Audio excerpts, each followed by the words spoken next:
Hey guys, what's up? Culprit here, and I'm bringing you another video today. This time not so much about the gameplay, but about the new release patch notes. It seems that DICE, and therefore EA, have listened to us as a community. A lot of videos went up asking for them to do something, just communicate, as did I. And there was even a threatened community blackout by a lot of sites, basically over Twitter and things like that. And wouldn't you know it, today we get some patch notes. Granted, nothing's final. They're not giving us any timeline, ETA, no real definitive uh, answers, but you know, it's a huge patch list. Because of such, I won't really go into specific weapons changes. There's a lot of them, so make sure you look at it. Make sure if your favorite weapon's changing. I'm actually pleased to see the M16 and the M4. Two of my favorite weapons are not changing. They're being said that they're pretty balanced. But keep in mind that there's a lot of attachment changes as well. So while your weapon may not change, the attachments you like to run are going to change, and chances are you will be actually changing the configuration. It's a good thing. As long as they're, roughly balanced and there's nothing crazy, it'll be fun. It'll be fun to figure everything out again, to keep the game fresh. I'm going to try and just run off a bunch of the things I noticed as I quickly look through. I haven't really analyzed, I haven't really crunched the numbers or anything like that. It's just things that jumped out at me as pros, cons, and some surprises. Seems like much of what everybody's complained about is getting fixed. Maybe not in the exact way we called for, but in a lot of cases it is pretty much in the exact way we called for, which is great. Alright, let's go down the pros. Oh, by the way, I will be posting a link of this in the description so you can go check it out yourself. I definitely urge you. I mean, if you're any kind of serious Battlefield player, you're going to want to take a look at this. Hopefully we won't have much time before it comes out, but you'll probably have a week or two at the very minimum, I would imagine. Alright, so like I said, pros. There's going to be less in fall damage. I just hope this will be more predictable, because sometimes I jump over a little ledge and I lose 70 health. And other times I'll jump off a mountain and I'll lose 15. It's a little crazy. But hopefully they'll get that fixed up. You get up from prone faster. This is good because a lot of times it's pretty frustrating. It should take you longer to go prone, I think, than to get up from prone, but that's just me. Fix situations where players are unrevivable. I hope this is one of those situations like you see me always doing where you put a med pack or something on top of them and they seem unrevivable. It's very frustrating to try and get that revive, as a lot of you I'm sure know. They're reducing the fade in time on respawn. This is pretty good, that black screen that fades in, that's great. Can't hurt, you become aware of your surroundings a lot more. I think it was a big deal, but it can hurt. The increased suppression resist perk. This is that the perk that with the arrows where supposedly if someone's shooting at you, you're not going to be as suppressed. I don't tend to use it very much, so I couldn't really go into too much detail, but hey, they're making it a little better. It obviously needed some balance. Let's hope it works out. They're increasing the explosive resist perk. I believe this is the the flak perk. That's good because that's going to help with the cheese of the rockets, the noob tubes, the frag rounds. I believe that's kind of going into the package of a nerf towards those. They're fixing vaulting glitches, they say, especially for the railings, which we all know can be so frustrating. The guy's a super soldier carrying all this stuff and he can't jump over a 3-foot railing. Says they fixed that. The time to switch from your main gun or any gun to your pistol has been lessened. This should really help the better players be better in a gunfight. You can now empty your first gun and you can viably get to your pistol in the middle of a gunfight. Should be interesting. I think that's a good one. The USAS nerf, that they are increasing recoil and they're lessening the pellets. There used to be 12 pellets, there's now 9. In theory, it should do less damage. The USAS itself wasn't such an issue. It was the USAS combined with the frags, which we'll get into later, but definitely it did need a nerf. I still would like to just see it removed, but that's probably never going to happen. Now the big ones. The MAV will now be destroyed upon roadkills. Hey, that sounds familiar. It's definitely what I wanted. Sounds good to me. They make a funny little anecdote saying that you can still strategically use the MAV to take out a soldier. I've never seen a guy use a MAV strategically to roadkill somebody. But hey, if DICE, you want to kid yourself and you think that's what some people use it for, that's fine. As long as it goes away after one, that's okay.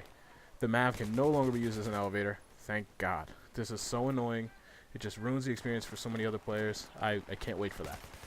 Players can now destroy equipment with a knife. Hey, that's handy. That's good this way, especially if you're not using a suppressed weapon. You're not going to come up on the map just to kill a tugs or something like that. C4 is no longer detonatable upon respawn. This is good. It just didn't make any sense that an engineer can run up to your tank, throw a C4 on it, die, respawn, click the switch, and you're dead. It was kind of silly. Claymores now only last 5 seconds after a player's death. I think that's fair. They definitely should have a little lingering death in case that guy rushing you hits it, but it shouldn't stay forever. That's crazy. Slightly reduced the blast radius of RPG, small, and 40mm grenade projectiles versus infantry. This is part of that package I'm talking about where they're trying to get rid of the cheese. The RPG spawn, the noob tubes, the frag rounds. This is gonna, they're not doing one big nerf on that. They're kind of piecing it all together to bring it down and make it a little more balanced. I like it. The mines Claymore C4 will now only appear when spotted by enemies. We all knew this was broken. You know, now your teammate has to actively spot it for it to show up on your mini-map, and I'm assuming there's going to be some kind of a timer on that and it will disappear again. Seems okay to me. We'll see how they execute it. Semi-automatic shotguns firing frag rounds now do less splash damage. Again, that's part of that big package that they're nerfing it. Hopefully they find a balance with all these things. There's a lot of variables in here, so it makes me a little nervous, but as long as those get nerfed, that's fine with me. I don't even care if they over-nerf it, frankly. A couple of interesting TDM fixes. They fixed the initial spawn bugs where you spawned really close to people. The Tehran Highway playable area has been doubled. This is pretty interesting. You rarely see a game admit that their maps stink. And they've doubled the map, which is considerable. It should be, they say, the size of the squad deathmatch map. I'm interested to try that out. Karg Island has also been made bigger, and it has new quote-unquote cover objects. Not really sure what that is. It'll be interesting to see.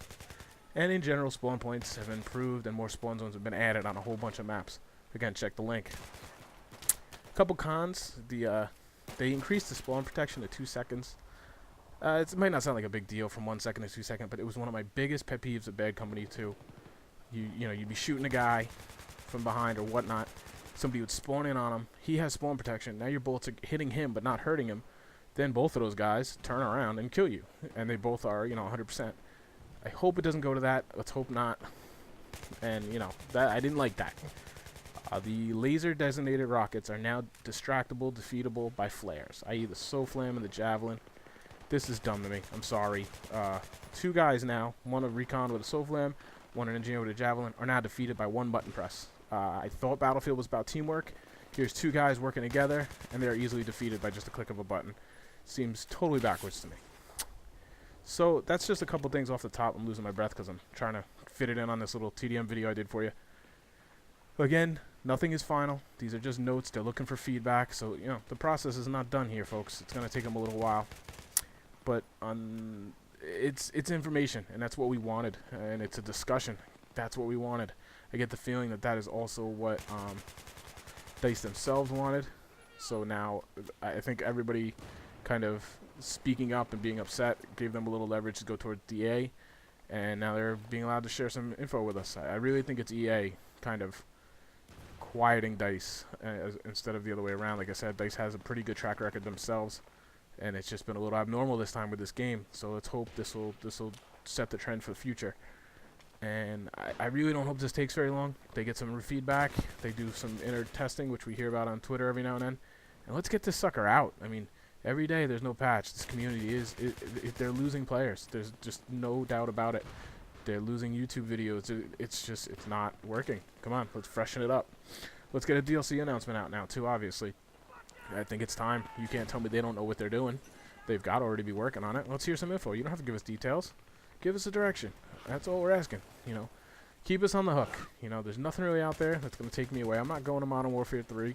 I don't think you are either if you're listening to my videos. So let us know what's coming in the pipeline. I don't understand why you're going to wait until the weather changes and everything's are nice and then you're going to release some DLC. Nobody's going to care. They'll be outside. They'll be playing.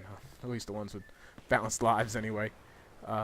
Again, no timetable or ETA on this. They really got to get something out. So hopefully they will have that for us now. But it's a good step in the right direction. I like a lot of the changes. It's a big patch, so balance and glitches do concern me. But it's better than nothing. That's basically what I'm going with here. So like I said, check the link in the description. There's a lot of reaction vids on YouTube right now, so if you're interested, you can get other people's opinions and whatnot. Mostly people are still digesting it. Like I said, it's a lot. So let me know what you think. Definitely be interested in your things. I didn't really even look at the vehicle changes. I'm not much of a vehicle guy, so I didn't want to try to pretend like I knew what I was talking about. But if you have ideas, please let me know. I'd love to hear it. Twitter, comments, whichever. Thanks for tuning in. I will see you next video. Take care, guys.